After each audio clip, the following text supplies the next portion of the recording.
Yeah, good to go. Okay, so moving on to Saturday's fixtures. I'm going to whiz through this, but I want to start with Bournemouth against Forest. Forest sat third in the league. Bournemouth coming into it with a 4-1 victory away at Newcastle. Probably a surprise result from last weekend's fixtures.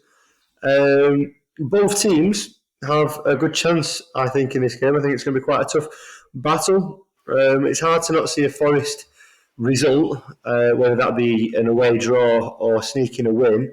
How about you, Nick? What are you thinking about that game? This screams of a draw to me. Yeah. Obviously, Bournemouth are battling through injuries, but just I was looking at the history of this. That when these two teams have played, they played 5 times and 3 of them are 1-1s. So I'll conservatively predict another 1-1. It does. Nice. It feels like they might cancel each other out a little bit. Yeah. And then we've got Brighton against Everton. I think it's David Moyes' first game in charge. Am I wrong? Second or Second third? game?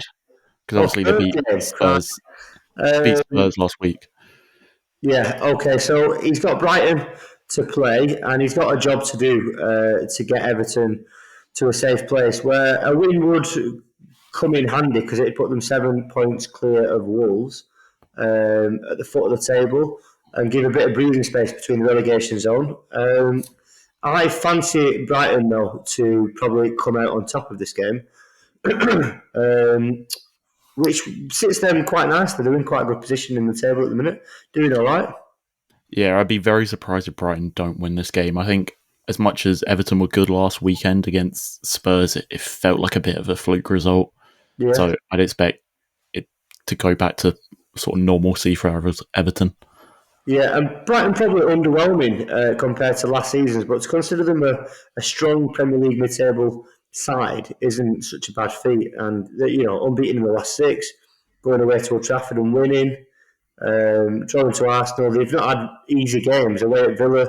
Just looking at some of the fixtures, so I think they're quite a tough team to get a result against Brighton.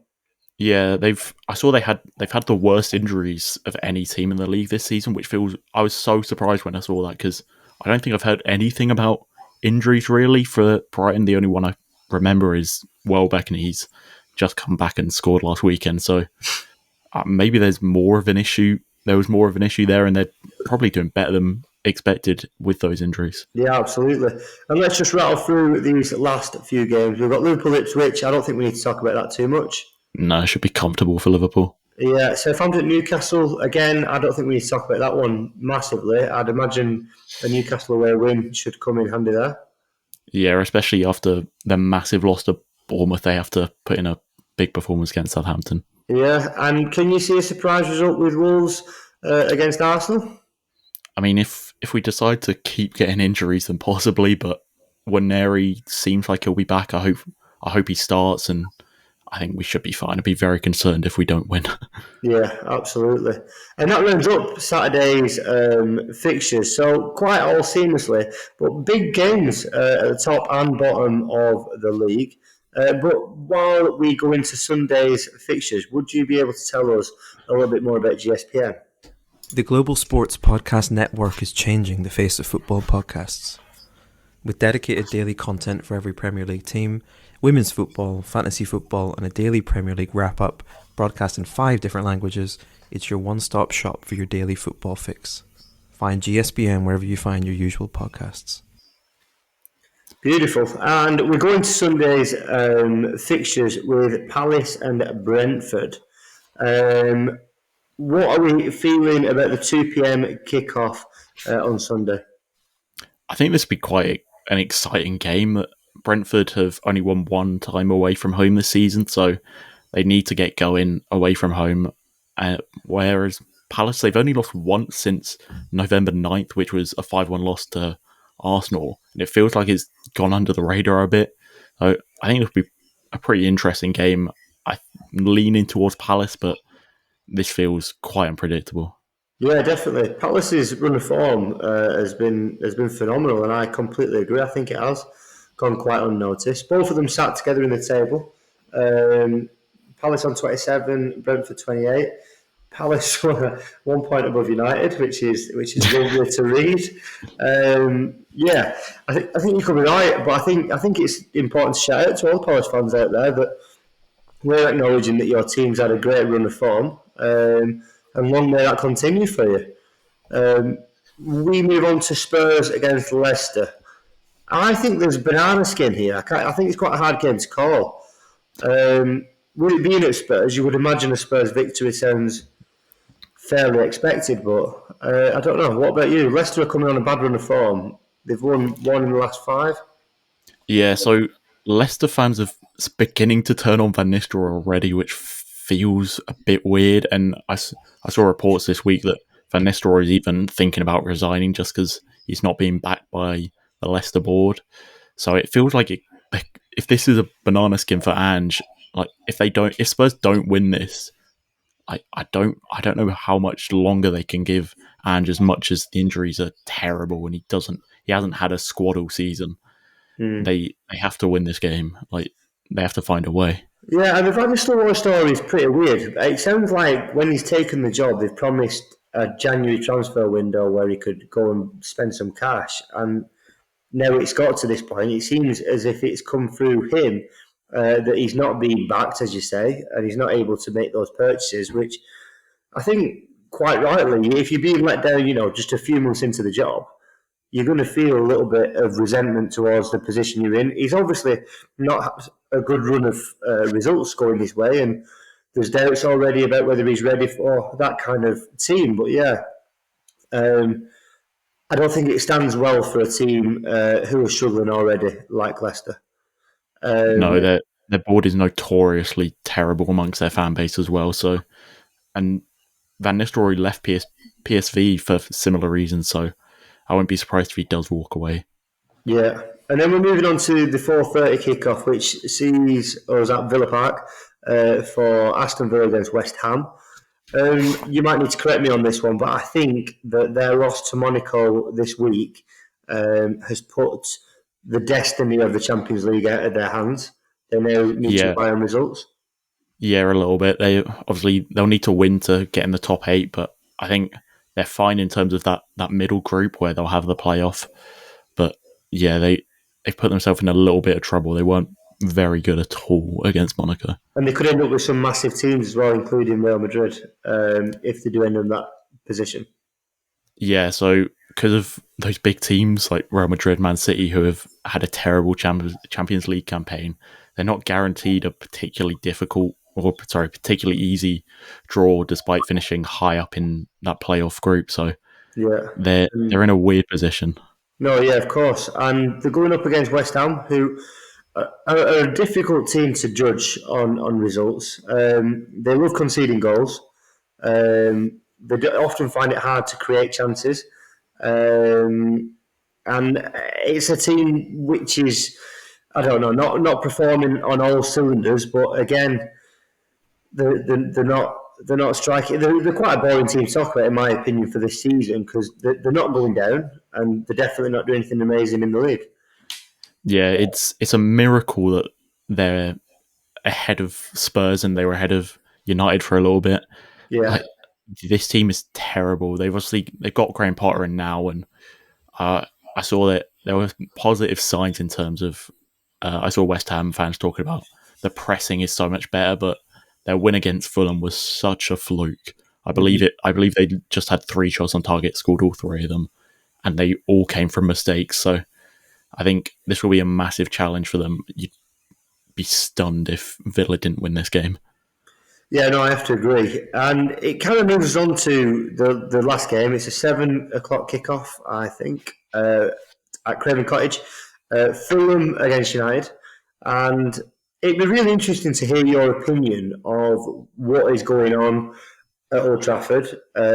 Literally, I've just heard, as I'm coming to do this podcast, that Napoli weren't stumping up enough money for Garnacho, and Chelsea might be doing.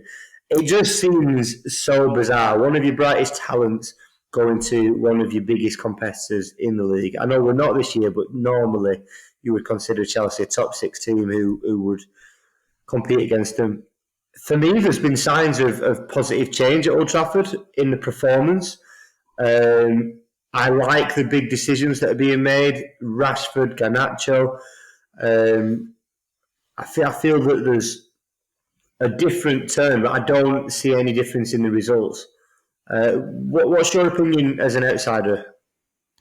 It feels like Amarim's desperate to try and get something going, but the squad is so polar opposite to what he needs, and like so much of the team is like relative, or it's sort of you've got a really old group and a really young group, and there's not a lot in the middle. I don't. Would you agree? I Yeah, feel I do. I do. What do you think United should be hoping for this year? Then, what if you were him? What would your concern be?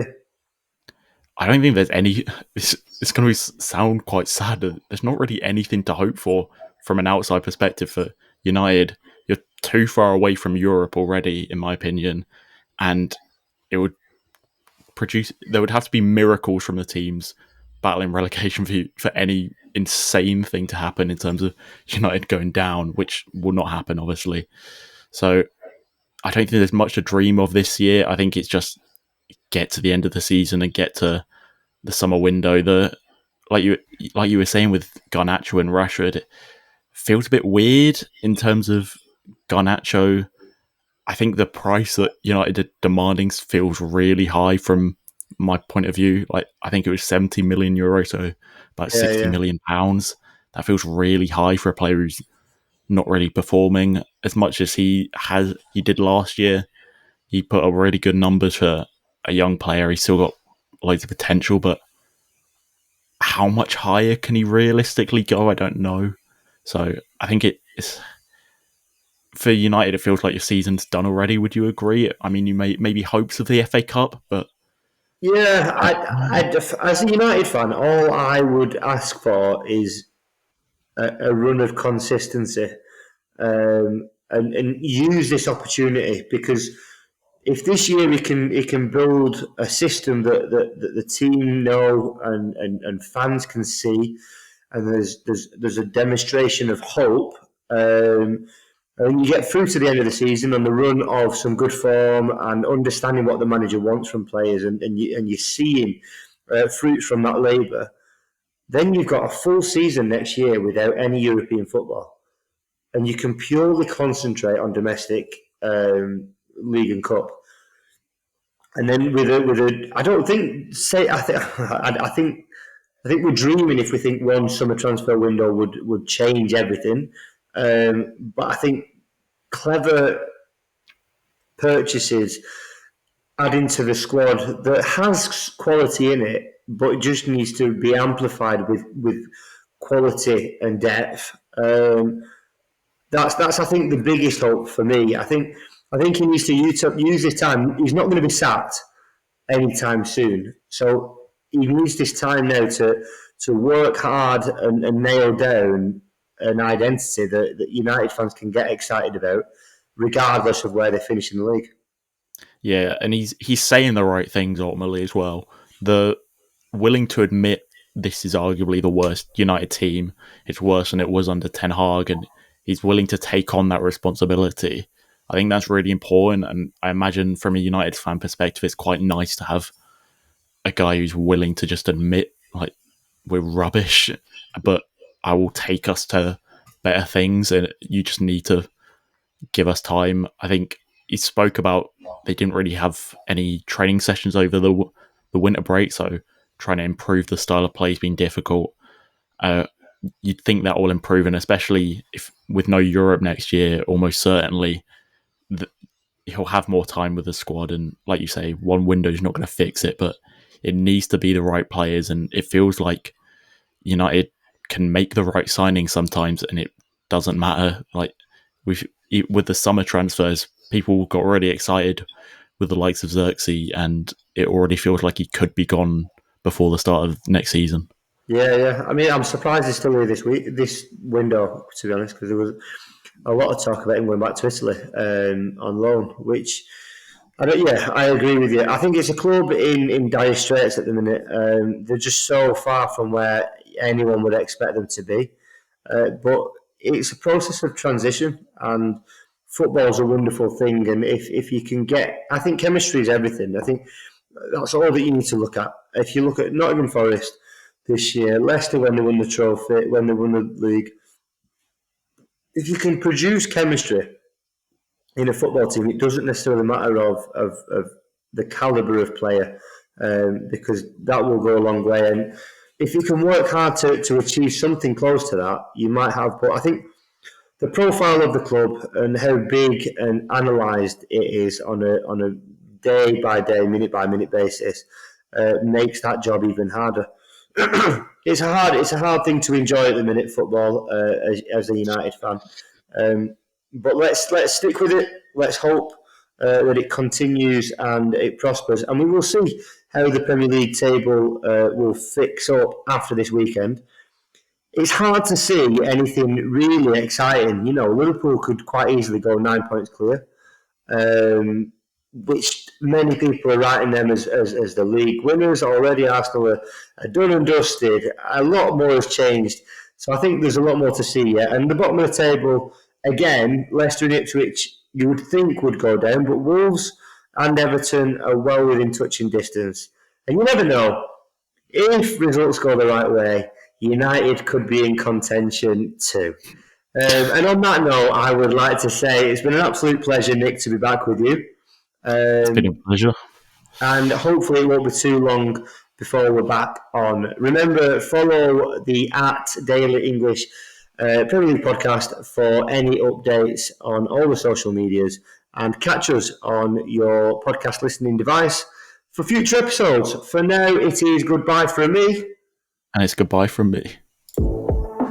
Every club, every day. The Global Sports Podcast Network.